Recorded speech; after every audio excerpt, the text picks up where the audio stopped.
Okay, today we're going to be looking at using our quadratic formulas, except all of these may or may not have perfect squares under our radical. The formula is still the same. First thing we need to do is make sure that our equation is in standard form. ax squared plus bx plus c equals 0. Once you've got that, you plug them into our lovely formula right here. Remember, to help us remember the formula we just seen, our pop goes the weasel. X is equal to the opposite of b plus or minus the square root of b squared minus 4ac all over 2a. You sing that over and over every time you write down the formula sticks in your head. You'll remember it 10, 20, 30 years from now. So, step 1, put equations into standard form. Step 2, gather my ABCs. Step 3, plug them into the formula very carefully, making sure you're putting stuff in the right spot. And then if you get a square root of a negative, that's going to give you imaginary solutions, and we will delve into imaginary solutions at a later date. So moving along, looking at this first equation here, it says 3x squared plus 11x equals negative 14. So first step I have to do is put it into standard form. So I'm going to add 14 to both sides. So give me a 14 and a 14. Moving that along, I now have 3x squared plus 11x plus 14 is equal to 0. It's in standard form. Now I can collect my ABCs. A is 3, the number in front of our coefficient for x squared. B is 11, the coefficient for x term, and c is 14, the constant at the end. I now write my formula down using open parentheses everywhere there was a variable. Plugging everything here like so. And now go plug in the open parentheses. The first blank is for b, which is 11. 11 goes here as well. I have negative 4 times a is 3, and a also goes on the bottom. And then my last spot right here is 14. Once everything has been substituted, it's a matter of doing a little bit of arithmetic. We want to take and do these things one little piece at a time, like we're eating an elephant, one bite at a time. If you take too much at a time, you're going to make silly mistakes. So I have negative 11 plus or minus the square root of 121. And let's see, this is going to be minus 168 over 6. Right here I have negative 11 plus or minus the square root of, well, that's going to give me a negative inside my radical. Whenever I subtract these, negative 47 over 6, and negative in the radical. Depending on our applications, we could stop here and write no real solutions. That's one option, depending on what we're having to do. Or we could use our imaginary numbers and write it as a complex number. This is a complex number. We have to remember that the square root of negative 1 is I, imaginary. So this becomes negative 11 plus or minus the square root of 47I over 6. Complex numbers.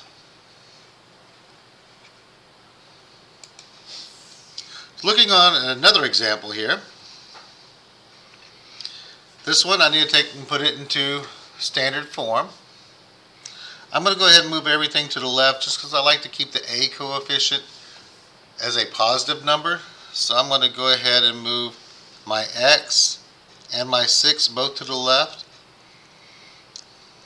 Like my buddy Beyonce says, to the left, to the left. And we move it all to the left, to the left. And we get right here like so.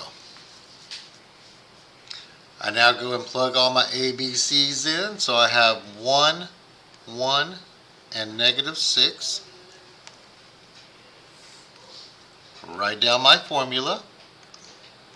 X is equal to the opposite of B, leaving an empty parentheses where the B was. Plus or minus the square root of B squared minus 4AC. All over 2A. Oh, not A. Put me an empty parentheses there. Yo. There we go. Now we go substitute. B is 1, so I put a 1 here and here. A is 1, I put a 1 here and here. And C is negative 6. We go through and do a little bit of arithmetic. So I got negative 1 plus or minus the square root of 1 plus 24 over 2, which this gives me negative 1 plus or minus the square root of 25 over 2, which is, now negative 1 plus or minus the square root, plus or minus 5 over 2. I can separate this out as to two separate problems. Negative 1 plus 5 over 2 and negative 1 minus 5 over 2. This becomes 4 over 2 or 2. The bottom one becomes negative 6 over 2, which simplifies to negative 3. Looking at that, we get two nice pretty answers. Quadratic formula probably was not the best choice to actually solve this. Factoring would have been much more efficient and much faster. But understanding that and knowing where the solutions are helps make sure you're putting stuff into the formula correctly. Looking here at another example, we have 16 equals negative 7x minus 2x squared. Again, I like to keep my a coefficient positive, so I'm going to move everything to the left. So I'm going to take and add 7x and add 2x squared to both sides of my equal sign. Add 2x squared, add 7x. None of these are like terms over here. This side cancels out, giving me 0. Here I have 2x squared plus 7x plus 16.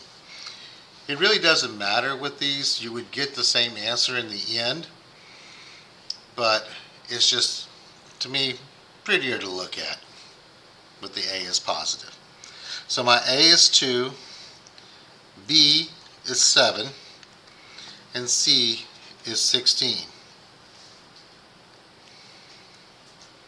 My formula, x is equal to the opposite of b plus or minus square root of b squared minus 4ac all over 2a. Here, I'm going to plug 7 in these two first blanks. I'm going to plug 2 into these two blanks here, and a 16 over here.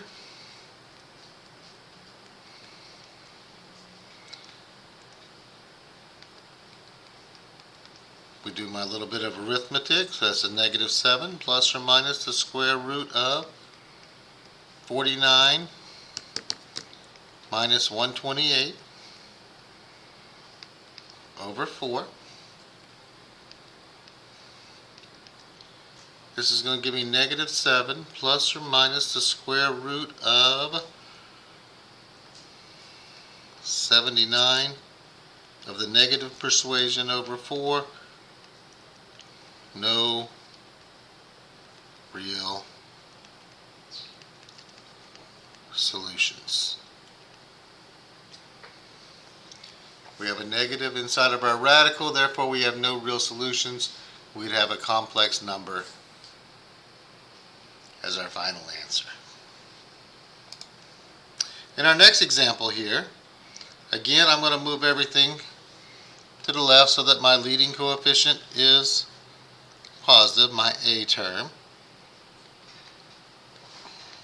So I add 64x squared to the left. So I now have 64x squared minus 100 is equal to 0. So looking at this, I have my A term, that's 64. I do not have a B term. There is no B. So I put a 0 in place for B. And my C term is a negative 100. So I'm going to go and plug these into my formula. I write the formula down. X is equal to the opposite of B plus or minus the square root of B squared minus 4AC all over 2A. Go and plug the pieces in. So I'm going to plug zeros in the first two here. Plug 64 into both of these. And then plug a 100 into here of the negative persuasion. Do a little bit of arithmetic. I don't have to worry about that opposite of 0. That's still 0, so I have plus or minus the square root of, this is going to be 25600 over 128.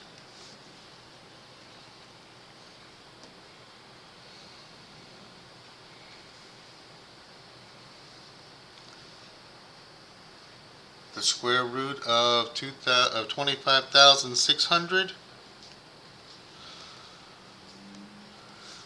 should be, I believe, 160.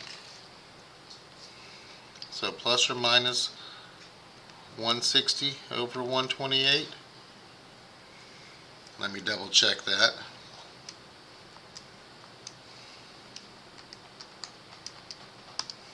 Yes. And now that we have that, we can separate this out as to two separate problems. 160 over 128 and a negative 160 over 128. I need to simplify it. Always put your fractions in lowest terms.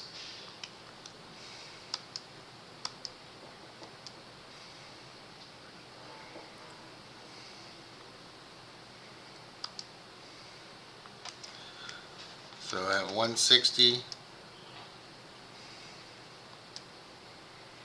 over my 128. When that simplifies, I have 5 over 4, and this one will be a negative 5 over 4.